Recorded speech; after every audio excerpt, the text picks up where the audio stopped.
लासो फ्यापुल्ला टाँसिदेले सर्वप्रथम यहाँहरूलाई मेरो युट्युब च्यानल सेरप लामामा स्वागत गर्न चाहन्छु। आज मैले छेपाग्मेको आयु बढाउने श्लोक, स्तुति पाठ, मन्त्र र यसको फाइदाहरू लिएर आएको छु। तपाईँ र तपाईँको परिवारको आयु बढाउन चाहनुहुन्छ? यदि चाहनुहुन्छ भने पक्कै पनि यहाँहरूले अमितायुष बुद्ध छेपाग्मेको प्रार्थना गर्नुपर्ने हुन्छ, मन्त्र जप साधना गर्नुपर्ने हुन्छ। किनभने मान्छेको जीवनको कुनै भर हुँदैन। आज हो या भोलि केही थाहा हुँदैन। जन्मेपछि मृत्यु निश्चित हो, तर हामीले जीवनको लक्ष्य, सपना, गन्तव्य पुरा गर्नुपर्ने हुन्छ। त्यसको लागि लामो आयु र स्वस्थ शरीर चाहिन्छ। हाम्रो जीवनमा डरलाग्दो घटनाहरू, बाधा, अवरोधहरू आइपर्छन्। ती अवरोधहरूलाई पार गर्दै जीवन जिउनु पर्ने हुन्छ। मान्छेको अकालमै मृत्यु हुने गर्दछ। कहिले बालककालमा, कहिले युवा अवस्थामा, त कहिले प्रौढ अवस्थामा मृत्यु हुन्छ। रहरलाग्दो उमेरमा नै मानिसको मृत्यु हुने गर्दछ। त्यसै गरी प्राकृतिक विपत्ति, दुर्घटना, रोगदोग, भोकमरीले पनि मान्छेको मृत्यु भइरहेको हुन्छ। त्यसै गरी फेरि हत्या, हिंसा, आगजनीले पनि मान्छेको अकालमै मृत्यु भइरहेको हुन्छ। त्यसैले मानिसको सबैभन्दा अमूल्य धन भनेकै जीवन हो र मान्छेलाई आफ्नो र परिवारको जीवन सबैभन्दा सुन्दर र प्यारो लाग्दछ। त्यही भएर अकाल मृत्युबाट बच्न लामो आयु, दीर्घायु आयु चाहनुहुन्छ भने छेपाग्मे अमितायुष बुद्धको स्तुति पाठ र मन्त्र जप साधना गर्नुपर्ने हुन्छ। कम्तीमा पनि यहाँहरूले दिनहुँ 10 मिनेट जप साधना गर्नुभयो भने अवश्य पनि आयु बढ्नेछ र दीर्घायु भई स्वस्थ जीवन जिउनु हुनेछ। अब म यहाँहरूलाई विषयवस्तुतिर लान चाहन्छु। मुख्यतया मैले 7वटा विषयहरूलाई ध्यान राखेको छु, यहाँहरूले ध्यान दिनुपर्ने हुन्छ। पहिलो नम्बरमा छेपाग्मेको छोटो परिचय रहेको छ। दोस्रोमा क्याप्टो सेम्के शरणगमन स्तुति पाठ रहेको छ। तेस्रोमा वन्दना स्तुति पाठ रहेको छ, यो छेपाग्मेको है। अनि चौथौमा पनि वन्दना स्तुति पाठ नै रहेको छ। पाँचौँमा मन्त्र रहेको छ। मन्त्र चाहिँ छेपाग्मेको लामो र छोटो रहेको छ। यो छेपाग्मेको स्तुति पाठको नेपाली व्याख्या पनि मैले गरेको छु, ताकि हजुरहरूलाई बुझ्नलाई सजिलो रहोस्। 5औँ नम्बर भयो होइन। 6औँ नम्बरमा चाहिँ परिणामन छ मो भन्ने पाठ स्तुति छ। यो चाहिँ अन्तिम विदाईको पाठ हो है, हजुरहरूले यसरी बुझ्नुपर्ने हुन्छ। अनि 6औँ नम्बरमा भयो है। अब 7औँ नम्बरमा चाहिँ फाइदाहरू छ। फाइदा पनि हुनु पर्यो नि होइन। स्तुति पाठ, वन्दना, मन्त्र जप साधना गऱ्यो भने फाइदा चाहिँ के हुन्छ त हाम्रो जीवनमा भन्ने कुराहरू पनि मैले लिएर आएको छु। अब हजुरहरूलाई पहिलो नम्बरमा रहेको छेपाग्मेको परिचय बताउन चाहन्छु। परिचय यस प्रकार रहेको छ। अमितायुष बुद्धलाई लामा वा तिब्बती भाषामा छेपाग्मे भन्छौँ भने संस्कृतमा अमितायुष बुद्ध भनेर चिनिन्छ। उहाँ अहिलेको गौतम बुद्ध भन्दा पनि हजारौँ वर्ष पहिले जन्मिनु भई बुद्धत्व प्राप्त गर्नु भएको थियो।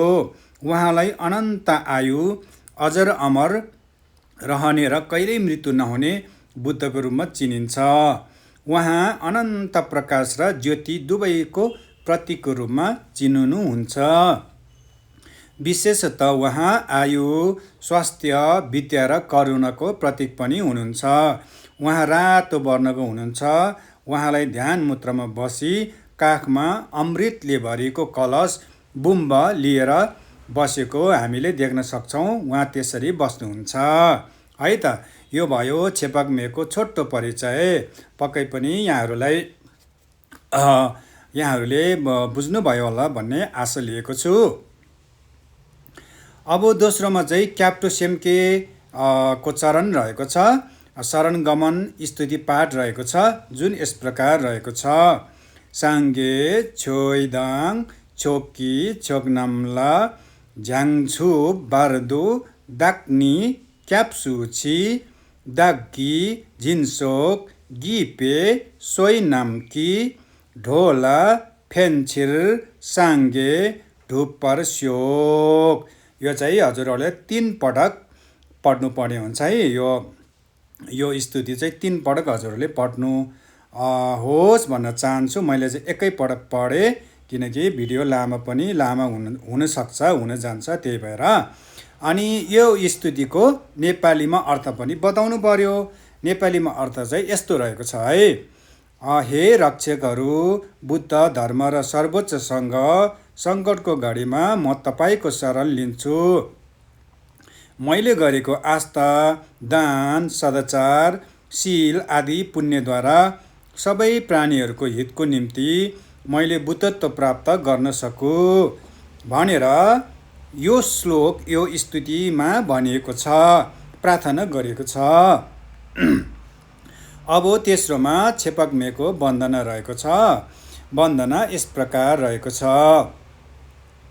झिक्तेन ढेन्पे सोबो छेपाकमे दुइमिन छिवा मालुई झ्याम्पिपाल गोन्मे दुङल ग्युर्पा नाम्की क्याप साङ्गे छेपाक मेला छ्याकछालो। अब यसको नेपालीमा अर्थ यस्तो रहेको छ। अनन्त आयुका अमितायुष बुद्ध, तपाईँको महिमाले मृत्युलाई पूर्ण नाश गर्नेछ। तपाईँ हामी जस्ता दुखीहरूको शरणदाता हुनुहुन्छ। अमितायुष बुद्ध, तपाईँले मेरो वन्दना छ, प्रणाम वा नमस्कार छ भनेर यसमा भनिएको छ है। अब यो तेस्रो नम्बर भयो नि त, तेस्रोमा भयो। अब चौथौमा पनि छेपाकमेको वन्दना नै रहेको छ। अब वन्दना यस्तो रहेको छ।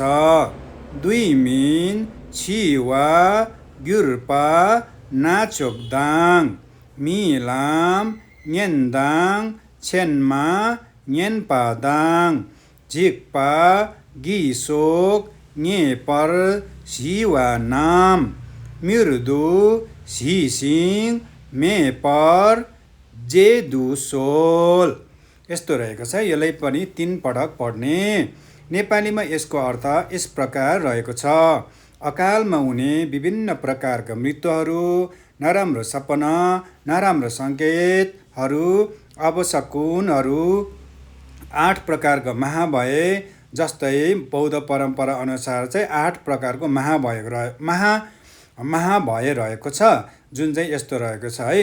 सिंह, हात्ती, आगो, सर्प, चोर, जलसमुद्र, दानव र राजदण्ड।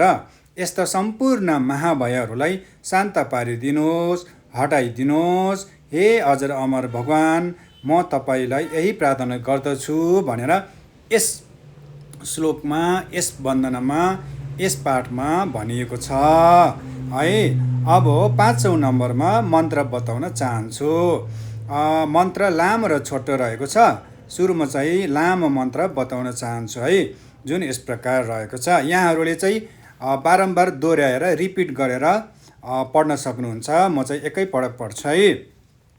ओम नमो भगवते अपरिमित आयुर्ज्ञान सुविनिश्चित तेजो रजाय तथागताय आर्हाते सम्यक सम्बुद्धाय तद्याथ।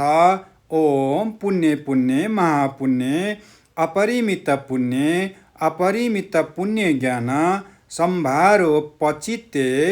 ओम सर्व संस्कार परिशुद्ध धर्माते गगन समुद्गते स्वभाव विशुद्धे महानय परिवार स्वाहा। यो चाहिँ लामो मन्त्र भयो भने छोटो मन्त्र यस प्रकार रहेको छ। ओम गुरु आयु सिद्धि हुङ्री आमा रानी जीवान्ती ए स्वाहा। र यसरी मन्त्रहरू जपिसकेपछि अन्तमा परिणामना अर्थात् ngो गर्नुपर्ने हुन्छ। ngो यस प्रकार रहेको छ। गेवा दिई मृदुदाक छेपाकमे गोन्डुप म्युर्ने ढोवा चिक्याङ मालुइपा दिई साला गोइपर सोक। यो रहेको छ ङ। अब यसको अर्थ नेपालीमा यस्तो रहेको छ, हे अमितायुष बुद्ध, मेरो दोषको सिद्धि शीघ्र एकदम चाँडो गरिदिनुहोस्। तपाईँको कृपाले सबै कार्य सिद्ध होइजाउन्, कुनै पनि प्राणी पछि नपरोस् वा सबै प्राणीले मुक्ति प्राप्त गरून्, सबैजना तपाईँको भूमि देवभूमिमा निवास गरून् वा पुग्न सकोस् भनेर भनेको छ। यो सँगै अरू ङहरू पनि यहाँहरूले जान्नुभएको छ भने भन्न सक्नुहुन्छ है। अब अन्तमा यहाँहरूलाई अमितायुष बुद्धको स्तुति पाठ र मन्त्र जप साधना गरिसकेपछि हामीले के फाइदा लिन सकिन्छ त, हामीले के फाइदा र लाभ मिल्छ भन्ने कुरा पनि भन्न चाहन्छु।